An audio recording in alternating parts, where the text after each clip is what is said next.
Sharing is caring. दोनों भाई नाश्ते की टेबल पर बैठे थे। प्रियंका, मेरा नाश्ता कहाँ है? भाभी, मुझे भी ऑफिस के लिए लेट हो रहा है।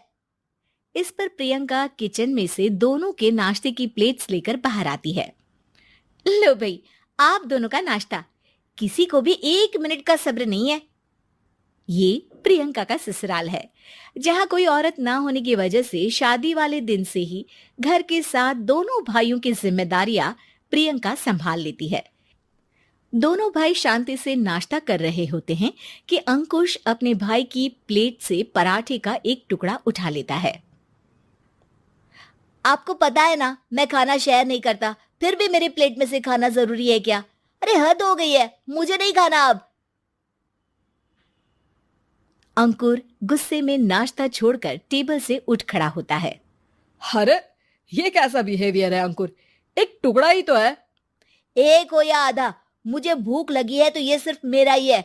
उसे भी किसी के साथ शेयर करने बैठा तो भूखा नहीं रह जाऊंगा। अरे बाबा ठीक है, अब इस पर भी लड़ाई। दूसरा बना देती हूँ, पर प्लीज ऐसे खाना बीच में छोड़कर मत जाओ।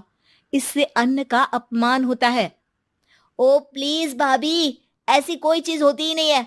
आपके पास पैसे हैं, खरीदो और खाओ। अगर नहीं खाया जाए तो फेंक दो।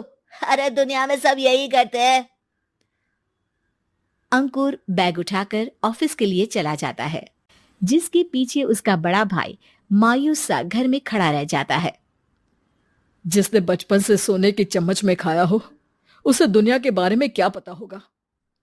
वैसे गलती तो हमारी ही है। अगर कभी बचपन में ही सही गलत का फर्क सिखाया होता तो आज ये हाल नहीं होते। आप फिक्र क्यों करते हैं जी? भगवान है, वो जो भी करता है सबकी भलाई के लिए ही करता है। और जब वो चाहेंगे तो अपनी तरह से अंकुर भैया को भी सब कुछ सिखा देंगे।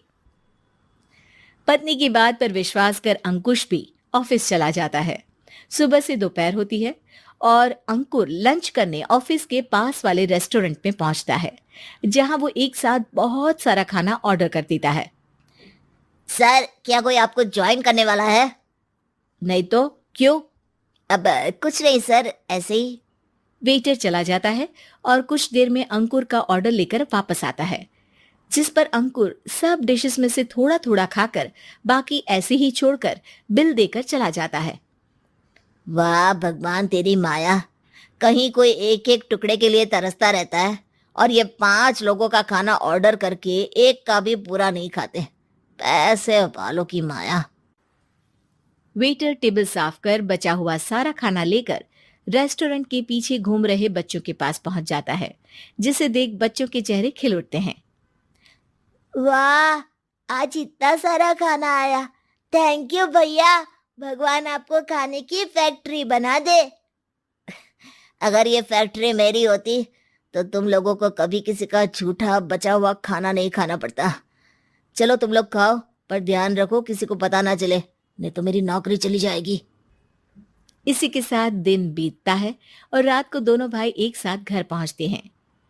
कुछ देर में सब डिनर करने बैठते हैं, जहां अंकुश अंकुर को समझाने की कोशिश करता है। अंकुर, अगर हमें लाइफ में सब कुछ मिला है, इसका ये मतलब नहीं कि तुम उसका गलत फायदा उठाओ, बल्कि तुम्हें उसकी मदद से दूसरों को भी मदद करनी चाहिए। भैया, जिनके पास नहीं है उनकी वजह मैं तो नहीं ना। और ऐसे बहुत लोग हैं जिनके पास सब कुछ है। इसलिए अगर मैं एक इंसान कुछ नहीं करूंगा तो कोई फर्क नहीं पड़ने वाला। तुम्हारे भैया बस एक चीज समझाना चाहते हैं कि जिस चीज की हमारे पास कमी नहीं है, उसे बर्बाद करने से अच्छा है कि लोगों के साथ शेयर करें। इससे हम सिर्फ सामान नहीं, खुशियां भी बांटते हैं, और इसमें तुम्हारा ज्यादा कुछ तो जाएगा नहीं। भैया भाभी की बात सुन अंकुर कुछ बोले बिना उठकर चला जाता है। इसी तरह दिन बीतते रहते हैं, जिसमें अंकुश और प्रियंका कोशिश तो बहुत करते हैं, पर अंकुर पर किसी भी चीज का कोई असर नहीं पड़ता। एक दोपहर अंकुर सैंडविच खाते हुए सड़क के किनारे चल रहा होता है। तभी उसकी नजर आइसक्रीम वाले पर पड़ती है और वो सैंडविच सड़क किनारे फेंक आइसक्रीम खरीदने पहुंच जाता है। अब इसे कहते हैं जिंदगी का सुख। जैसे ही अंकुर आइसक्रीम लेकर पीछे मुड़ता है तो एक आदमी को सड़क से वही सैंडविच उठाते हुए देखता है। वो आदमी बहुत कमजोर, गरीब, जैसे बहुत दिनों से खाना ना खाया हो वैसा लग रहा था। अंकुर उसके पास जाकर खड़ा हो जाता है। उसे देखकर आदमी सैंडविच अंकुर की तरफ कर देता है। आपको भी खाना है क्या? क्या हम इसे आधा आधा कर ले? मुझे बहुत भूख लगी है। वो मेरा ही झूठा सैंडविच है। तुम दूसरा खरीद कर क्यों नहीं खा लेते? इसे क्यों खा रहे हो? अरे भैया, अगर खरीदने के पैसे होते तो 4 दिन से भूखा नहीं घूम रहा होता। हैं? क्या तुमने 4 दिन से कुछ नहीं खाया, फिर भी इस आधे सैंडविच को मेरे साथ बांटने के लिए तैयार हो गए? क्यों? अरे भैया, पैसा नहीं है तो क्या हुआ, इंसानियत आज भी उतनी महंगी नहीं हुई, और ना ही उस पर अमीर गरीब का टैग लगा है जो हम उसे रख ना सके। पर अफसोस, आजकल लोगों के अंदर पोषण, खून या विटामिन से ज्यादा इंसानियत की कमी होने लगी है। आदमी की बातों से अंकुर को समझ में आ जाता है कि वो आज तक कितना गलत काम करता आ रहा था।